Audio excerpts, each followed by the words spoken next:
All right, welcome back, everybody, to another edition of the Fatboyz Dynasty podcast, hosted by the Fantasy Holics Podcast Network, coming at you live as always on the YouTube channel. Brant, different time, different place this week, but we're both happy to be here again. Taking this big bud on vacation next week, so I wouldn't be here for our normal Monday time. But we couldn't leave the people high and dry after doing our dynasty buys last week. It was only right we got out our dynasty sells. Before we hit a real quick recap on our dynasty buys last week, Brant, some pretty large news in the NFL this week that came out in between our Monday episode and today's recording. Dalvin Cook sounded like it was all but done. He was out of town. Then 24 hours later, they couldn't find a trade partner, and he was released. Obviously, this is big fantasy news, not only for Alexander Mattison, but also wherever Dalvin Cook goes, because it's going to be an instant backfield competition. So what do you make of the Dalvin Cook situation? Well, we kind of knew this was coming. It's been, rumored in and out all off season. I think it was the last thing I saw. They only owe him $2 million after cutting him. Not a huge hurt. I think Madison is instantly in that RB1 or high RB2, early RB1 conversation. The biggest thing with that is now you got to figure out who's that backup. You really need to pay attention to that because they had a 6th-round rookie they drafted. I'd have to go back through my notes. And Dwayne McBride. That's it, McBride. And then they also drafted Chandler out of UNC last year. And then they have Kane Nguyen hanging out back there. I think Nguyen is actually going to be the odd man out if I had to guess, assuming he's going to be the return man there. But I think this is amazing for Madison, and I'm real curious to see where Cook goes. Cook could shake up a backfield or two. Imagine, the landing spots that have been talked about here recently in Miami, Denver is a possibility. He goes to any one of those places, and he absolutely just tanks the open backfield competition and just completely takes it over in my mind. Although he is getting up there in age, there's still plenty of juice left in those legs. Especially if he doesn't have to be a 3-down back, but he's going to go someplace and be the vocal, dominant ball carrier in my mind. Absolutely. All right, Brant. So again, last week we covered buys.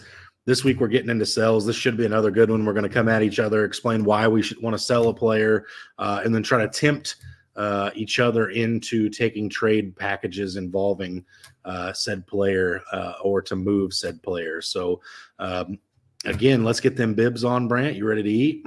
Time to eat.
All right, Brant. So the high kick specialist. So we're stepping into this sell episode. And before we get into it, I wanted to ask you, so typically when you're looking at a player, because it's real easy to come out and say Tyler Algier is a sell because the Atlanta Falcons drafted a guy like Bijan Robinson. Or it's real easy to say, player X is a sell after a big name acquisition comes in. So when you're looking at these players that you sell, are you just looking at guys that you're trying to the dumpster's on fire, the extinguisher didn't work, let's just push it down a steep embankment and see what happens? Are you more along the lines of where I'm at, where you want to trade these guys where there's still a little bit of value left and try to recoup something? So really only, and with my 4 guys here, really only one of them is where that dumpster is starting to catch fire, and I needed to push it off the hill a little sooner. But the other 3, I really think that I'm moving while the value's still there. I see the I could see the writing on the wall. I could see, what I'm not going to say I could see the future because obviously things change. It's fantasy football. Cook just got cut. Prime example, but I can see the writing on the wall for the downgrade or the sliding, or maybe we saw a little regression that people were missing at the end of last year. And I'm trying to push these out while these names are still high on people's boards. Yeah, last year, Brant, in our home league, you remember I struggled with the decision on Eckler and Kamara, who I moved both of them last offseason in our local league, and it was a very hard decision for me. And honestly, I kicked myself for quite a while after it.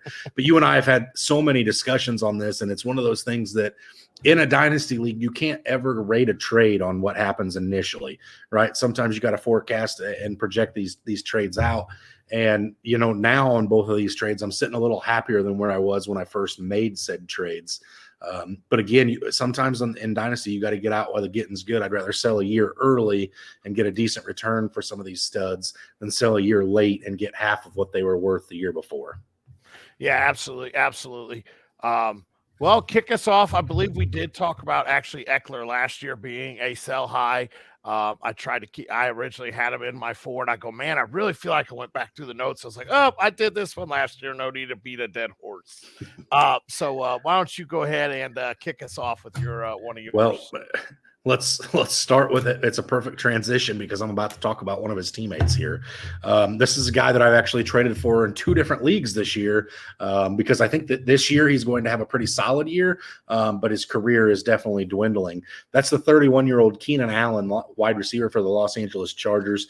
He's coming off of a season where he only played 10 games, Brant, and then the Chargers said, let's go add Quentin Johnston, who projects to be a big-bodied guy who honestly should take over this Keenan Allen role in this offense at some point if he can ever figure out how not to make body catches and starts using his size as a weapon.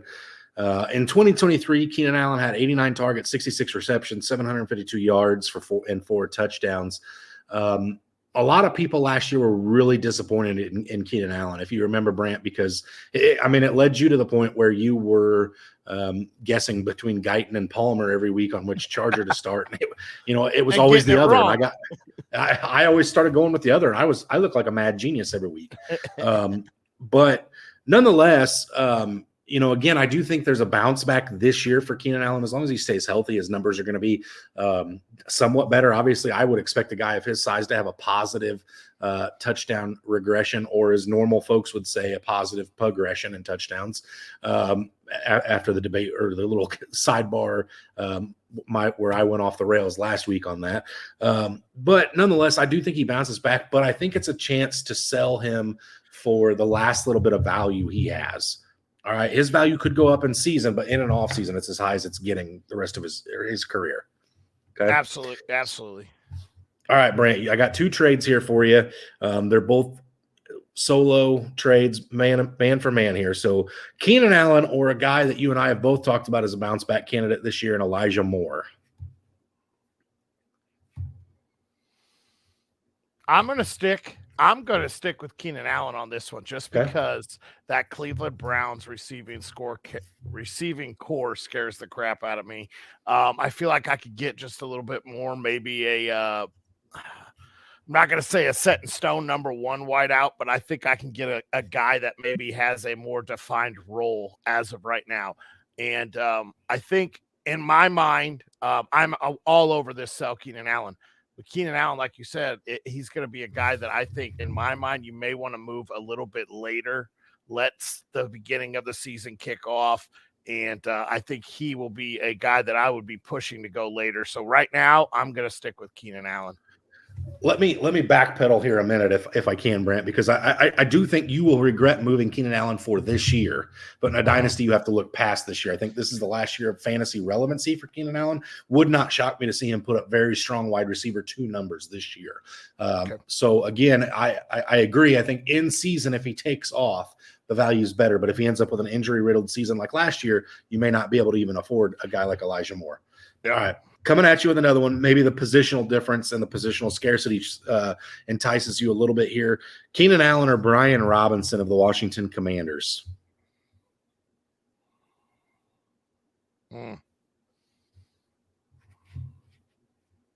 I think I'm going to stick with Keenan Allen there. Okay. That once again, it's just a backfield that scares me a little bit. That one definitely made me think a little bit. The backfield does scare me there in Washington, but I think I'm going to stick with Keenan Allen.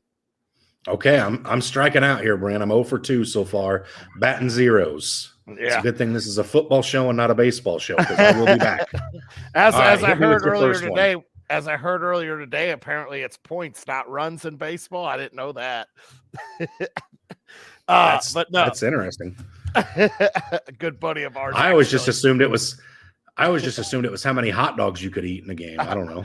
Good buddy of ours said, "Oh, we just put some points on the board." I thought he changed sports on me for a minute. So my guy, I'm gonna get my old man out of the way as you got your old man out of the way. My old man is going to be turning 31 in season as of right now. He's only 30 years old. This one hurts a little bit. The jersey's hanging up in my closet right now, and that's Mr. Tyler Lockett, Mr. Consistent. I told you guys little forecasting last week as I tried to move Lockett on some of these buy nows last week. Tyler Lockett's a guy I'm moving on from, and I think it's a great time to move on from. He's 30 years old. They just drafted JSN. It's still a run-first offense. Yes, I do put the air quotes up because Pete, we've said this a few times. Pete's a little senile, so we're not sure if he knows what run-first is. But Geno Smith's got the reins right now. I don't think he's going to have enough to support 3 wideouts. I got this written down here. It's the last 5 years, he's been so reliable. He's been a top 15 wide receiver in all but 1 year in the last 5. Last year, he saw 117 targets, 84 receptions, 1,033 yards for his 4th consecutive 1,000-yard seasons. So, yes, he is high right now. He's extremely high, but they just added probably, if not the best, the second best wide receiver in this draft class in JSN. A lot of hype in camp about how good JSN has looked. I just feel like Tyler might end up being the odd man out this year and for years to come. I hope he stays in Seattle, and I hope that he's able to put those numbers up, but the writing's on the wall with this one, and I think it's time to move Tyler Lockett right now. Excuse me. So my trade offer to you is a guy that you spoke of last week, and Rondale Moore, and a late round pick, whatever your last round pick is. Do you take Rondale Moore, take that risk of what's going to happen in the Arizona offense, get the younger wideout, and it's a late, whatever the last round of your rookie draft is. So our home league is a 4th. I think Fantasy Holics is a 3rd. So what side do you lean for? We got to preface it. Is it this year's draft class or is it next year's? This year's draft class. Year's. Okay. I just wanted you to say that because it makes no difference for me. I also think I would stay with Tyler Lockett here. Very similarly with what I think happens with Keenan Allen, I think happens with Tyler Lockett this year. I think he starts off strong and he fades towards the end of the season when JSN slowly starts to take over. I just don't think it happens early enough this year that Tyler Lockett is not valuable more so than Rondale Moore with at least 6 weeks probably of a backup quarterback. So yeah, I think in the long haul, I could if I'm a rebuilding team, obviously give me Rondale Moore and the 3rd or 4th round pick. If I'm a team that I think I've got a chance to contend or at least make playoffs this year, I'd much rather have Tyler Lockett. Okay. All right. That's fair. I guess last week we were in cahoots with the trades, and apparently this week we're just not quite there. I'm getting you on my next guy, Brant. I'm getting you. All right, you ready? Yep. You said I got my old man out of the way. I'm coming at you with another older gentleman here. This is going to be a 28-year-old running back in the way of Aaron Jones. All right. Before we get into Aaron Jones, we've got asked here, Keenan Allen or Jonathan Mingo, Brant, Carolina Panthers' new wide receiver. Ooh, rebuild. I'm taking Mingo. If I'm still competing, give me Keenan Allen. If I'm still competing this year in Dynasty, I'm taking Keenan Allen.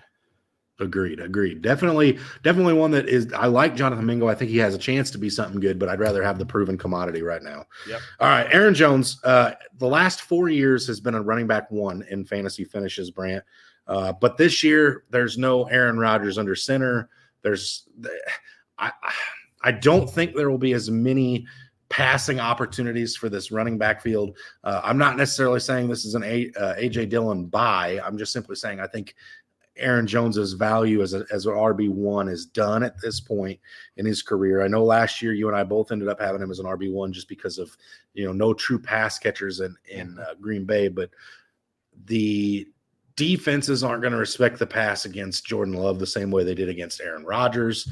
I think passing volume comes down anyway. I do think A.J. Dillon out touches Aaron Jones this year. I still don't think it's going to be super great from Dillon, but nonetheless, last season, Aaron Jones had 213 rushes for 1,121 yards to go along with 2 touchdowns.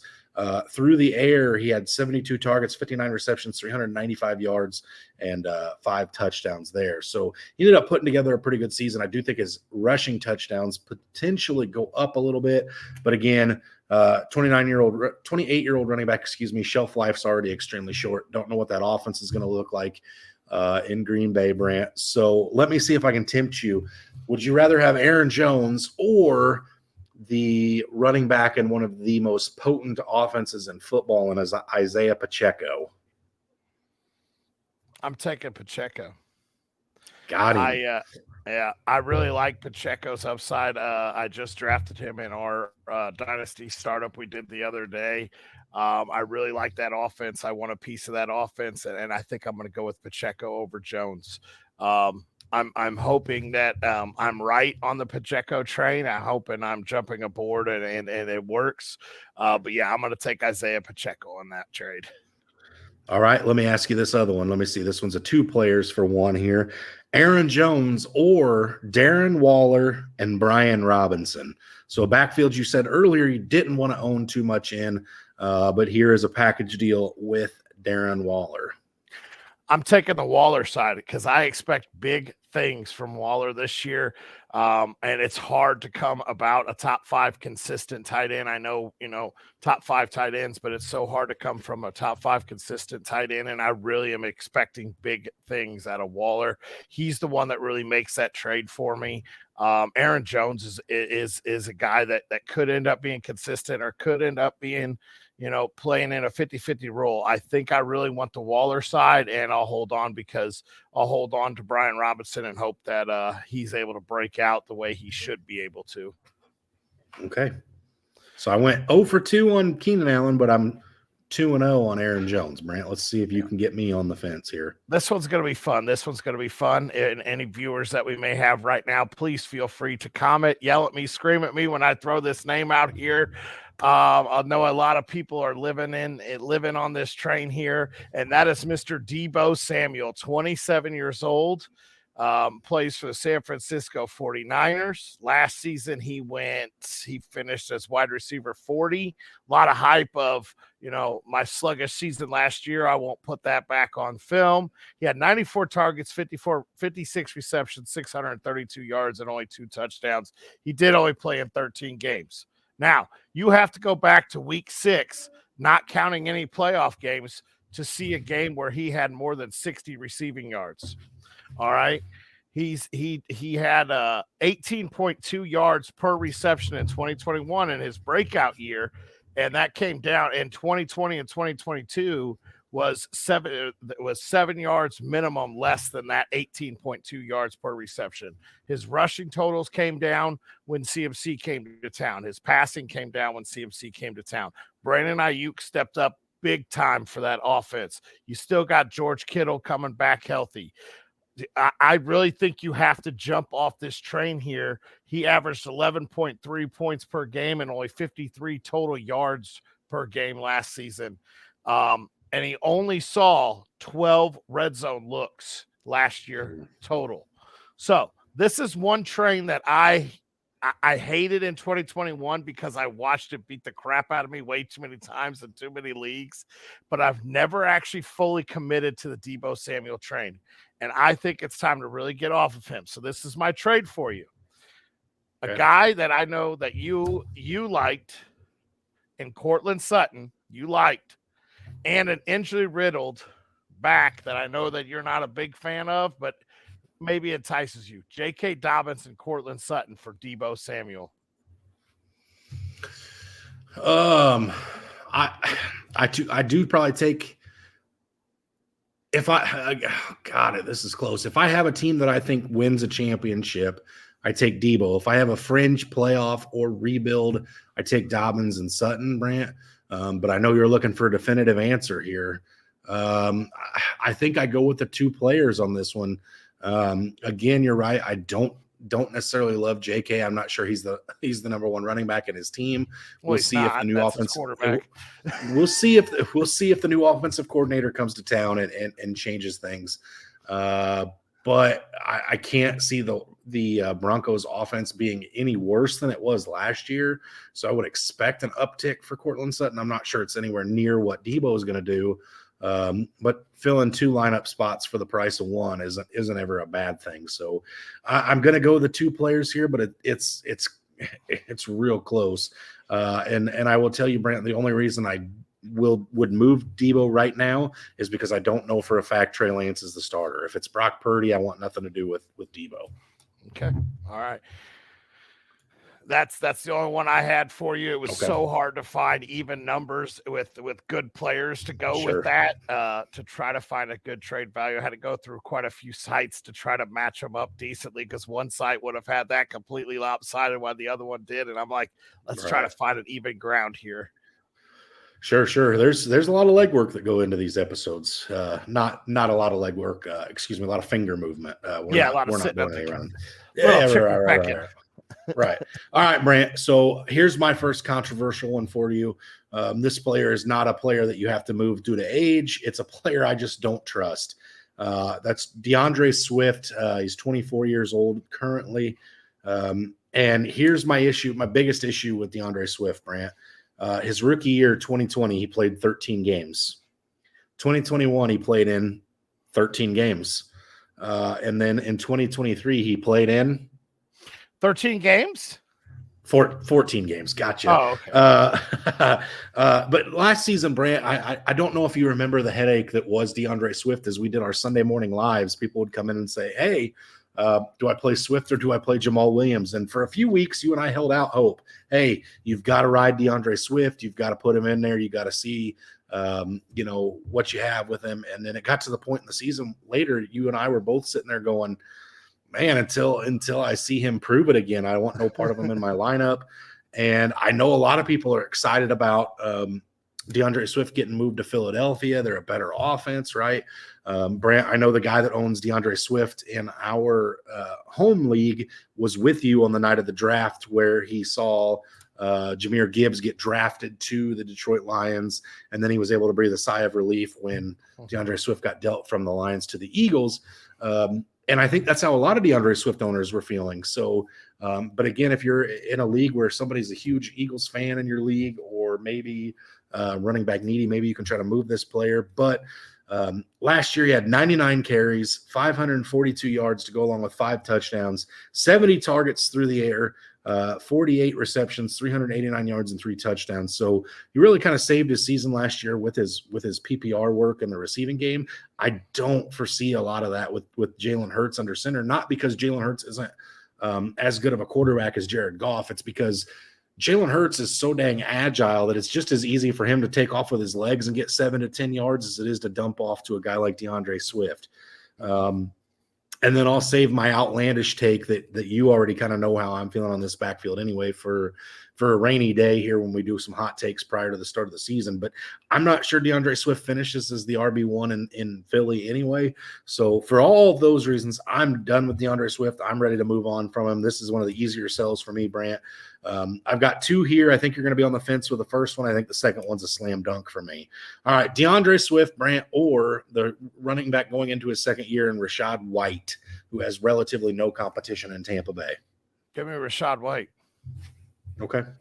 I thought maybe you'd be on the fence with that just because the Bucs look to be a pretty nasty offense this year. White this year. I'm huge on him. I loved what I saw. I unfortunately had to watch way too many Bucs games on TV last year, and what I saw out of Rachaad White, I am huge on him. He is definitely going to be a guy that I will be talking up when we get to our running backs. Okay, perfect. So there we are. And then this one I feel like is a slam dunk for me, but let's see. DeAndre Swift, Brant, or DeAndre Hopkins and A.J. Dillon. God, you know my love for Hopkins. So it's easy. Like in my heart, I just want to be like, it's Hopkins. It's Hopkins all day because I love Hopkins. That was a little tougher just because I don't know what's going on with Hopkins, but I still think I have to take the Hopkins and Dillon side of that trade. I expect, Dillon to be in at least a 50-50 share. And I'm starting to lean a little more towards that Eagles backfield being a closer than committee than I thought it would be originally. I may or may not have told the guy I went to the draft with that I needed Penny's handcuff the entire rest of that trip down there because I am a Penny owner. But I think that backfield becomes more of a committee. So yes, give me the Hopkins and Dillon side. Okay, I'm shocked, but I'm battling back, Brand. I'm 4 for 6 now at this point, so we're getting closer. All right. Well, here's one. Here's my the dumpster has been lit, and I think it's time to push it off the edge guy here. He's 26 years old. He plays for one of the most one of our favorite up and coming offenses this year, and that is Christian Kirk. You know my love for him. I was falling madly in love with him head over heels last offseason, and it paid off as he finished as the wide receiver 11. I went out and made sure to get him in as many leagues as I could. He had 133 targets, 84 receptions, 1,108 yards, and 8 touchdowns, 13.19 yards per catch. That's pretty high there. But there's a man that is in town now that was bursting onto the scene as a true wide receiver 1. And Calvin Ridley is now there in town. The addition of Ridley, the emergence of Evan Ingram, the addition of Tank Bigsby, who can catch the ball pretty well out of the backfield. I don't think Christian Kirk will finish inside the top 20 this year. So moving on from this man is a thing that you need to probably really consider. I moved on from him and went and got DeAndre Hopkins in one of our leagues by moving Christian Kirk. And like I said, he averaged 14.2 points per game in fantasy last year. And I don't see how he can sustain that this year with Ridley in town and Ingram stepping up and Bigsby. And I just don't see, he never finished as a true alpha guy when he was in Arizona either. So I just feel that it's really time. You're not going to get another opportunity to move him at a top 15 number in my mind. So my deal with it is a guy that I'm on the fence with in Romeo Doubs. That's where we're going to start with, Romeo Doubs. And a guy that I said you needed to acquire on a rental in James Conner. Last week I talked about Conner. So James Conner and Romeo Doubs for Christian Kirk.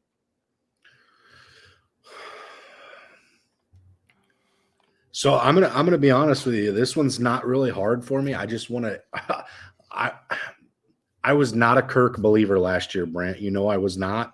And I would not be a Kirk believer as a wide receiver 1. But he does get the luxury of coming in as the number 2 behind Ridley, potentially. Should be getting the second best corner on teams most weeks. And I am a huge believer in Trevor Lawrence taking another step forward this year. So unfortunately, I do think I'm going to take the Kirk side. And here's why, Brant. I think as Kirk finished last year, you said he finished as a wide receiver where last year? What was 11. The actual number? 11. As the wide receiver 11, I'm way underselling that finish for James Conner and Romeo Doubs. I do think even if he finishes as a wide receiver 3 or a wide receiver 4, that's still a little steep in payment on my end for giving up Kirk. I think I'm going to hang on to him for that price. So his finishes when in Arizona. Now, mind you, it was in Arizona. Wide receiver 26, 52, 38, 58 were his finishes in Arizona prior to getting moved over to Jacksonville. And that's one of the reasons that scares me. If he's going to play as the wide receiver 58, then I 100% agree. Then that's a pretty good value for him as a wide receiver 58. But if he's going to play closer to those games where he had that high ceiling last year, I just feel like it's a disservice to. Now, if you would have thrown in DeAndre Hopkins and James Conner, yeah, I'd probably take that trade. But Romeo Dobbs just doesn't move the needle for me all that awful much. And James Conner, like you said, is a 1-year rental on a horrible offense, at least to start the season. So, I think I'm staying with Christian Kirk, which I'm sure you want to come through the computer screen and slap the crap out of me right now because you probably thought this was going to be an easy one because I didn't like Kirk much last year. Yep, I did. I really thought you were going to be extremely low on him. Yeah, and again, just because I'm so high on Lawrence, and I do believe that Ridley's still got some value left. I think it only elevates Kirk in my mind. But again, I wasn't as high on him as everybody else was last year, Brant. So maybe that's the difference. Okay. All right. Here's my last one, and if our esteemed colleague Patrick is watching this, he may come through the computer screen and smack me on this one. I have the 25-year-old Michael Pittman as a dynasty sell, Brant, and I know that's going to sound wild because he's 25 years old at the wide receiver position. Like, that's peak value. The only problem is, do we believe in Anthony Richardson as a passer? Because he's going to have to prove it to me before I'm willing to jump on him and want to own any of the pass catching weapons that will be catching passes from him. So for that reason, I just don't expect him to be a wide receiver 1 or 2. I think it'll be too inconsistent. Last year, he had 141 targets, 99 receptions for 925 yards, 4 touchdowns. I think his targets come down pretty significantly. And I know last year was the quarterback play in Indy was the epitome of a dumpster fire with Matt Ryan. What was that backup that everybody waited to see forever there in Indy? Sam Ehlinger. Yeah, there you go. It was just it was a bad, but left a lot of bad taste in a lot of people's mouth. And most people are saying it can't get much worse than that. Well, offensively, Anthony Richardson's going to make them better because he can take off and run. He should create pretty good passing lanes with his legs where cornerbacks are sucking in, biting on the run, and he dumps it over their head. But I'm not sure how much of that benefits Michael Pittman, Brant. I'm not a huge Michael Pittman fan anyway, so maybe this is my disdain. I know Lucas in our Fantasy Holic League has been trying to get me to take Pittman for Drake London for quite some time. Then he traded him. He traded him this week, and I got the new owner sent me a Michael Pittman for Drake London trade right afterwards, and I just couldn't help but giggle. Okay, Brant, I got 2 of them for you again. I think these are both slam dunks here because you're higher on a lot of these players that I'm going to talk about than I ever was. But would you rather have Michael Pittman or a guy who I think could be the wide receiver 1 out of this year's draft class this year, and Jordan Addison? It's funny you throw that name out there because I'll be talking about him in just a minute.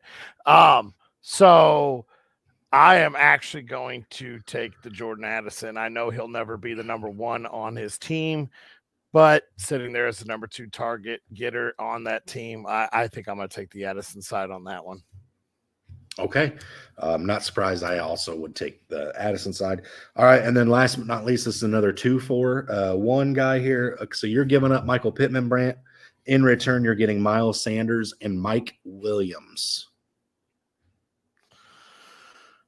You had me with the first one. I absolutely think Mike Williams is atrocious in my mind. I've never been a believer on that one. I think I'm going to stick with Pittman on that one. Okay. I think I'm actually going to stick with Pittman. Carolina, I love Miles Sanders there. I think they paid him to be the 1. But I think I have to go with Pittman. I'm not a Mike Williams believer that Quentin Johnston will be taking over that number 2 role probably quicker than a lot of people expect. And I've never been a Mike Williams believer. Okay, fair enough, Brant. All right. Well, you've already foreshadowed my team I will be talking about. And this guy here finished as the tight end number 2 in fantasy PPR last year, and that is TJ Hawkinson. And I say sell him now at his peak value. He will never be a consistent Travis Kelce type guy. I know he had some great games after getting moved over to Minnesota, including 109 yards and 2 touchdown game against the Giants. But the game prior to that, he only had 33 yards. Game after that, he had 59 yards. The game after that, he had 16 yards. His usage was about the same in Detroit as it was in or the usage in Minnesota was almost identical to his usage in Detroit. So that didn't really change a lot. In 10 games, he saw 86 targets and finished as the tight end 2 or 3, depending on your scoring. I did see him in both spots. But with the addition of Addison, you already know who the man, the myth, the legend, Jefferson is already there on that team. Alexander Madison will now start seeing more pass receptions. TJ Hawkinson could easily slide to the 4th option there. Plus, you don't know what's going to happen with the quarterback. I believe Kirk Cousins is going to be the quarterback this year, but what happens after this year? TJ Hawkinson's a guy that I am selling at his peak value right now. He'll never be the number 1 guy like Mark Andrews is or like Travis Kelce is on their team. So here's my fun trade. Van Jefferson's just a guy that I had to use to even it out. I think he's the number 2 on the Rams. I don't know if you believe that as well. And the Rams are going to be playing from behind so much, so Van Jefferson should see some work. So he was a guy that I had to even it out. Here's the big name in it. Do you trust TJ Hawkinson or do you trust Kincaid over there in Buffalo? Oh, man. Got to replace the tight end. So we're going to go tight end for tight end. That's what I wanted to focus this trade on when I came out and I looked this up. I was like, where do I find this? Where do I find this? And that was the name that I landed on. Yeah, Brant. So Dynasty, I'm about as high on Dalton Kincaid as I think I'm going to get at this point, and it's pretty darn high. Snoop Dogg and I riding up there together. That's how high I'm talking here. But man, how long is it going to take before Hawkinson's never going to be the number 1 target in his offense either. So, yeah, I mean, give me Kincaid. I do think Van Jefferson's going to have some value. I don't know if it'd ever be enough where I'd be able to play him. It'd have to be like a 16-team league, maybe. But I do think there's going to be – he's the only field stretcher Los Angeles Rams have. So I could see some plays happening where he gets loose for a 75-yard touchdown, whatever. So yeah, give me the Van Jefferson and the Dalton Kincaid side of it, but it's close just because I think, Dalton Kincaid is going to be a guy that's going to take a year or 2 to really get into his role. But it sounds like Buffalo plans on using Dalton Kincaid all over the field, on the field at the same time as Knox. So he should get some pretty valuable time on the field. I'll take Kincaid. And when Hawkinson went to Minnesota, I thought the same thing. I thought Minnesota's going to use this man all over. He's the next Travis Kelce.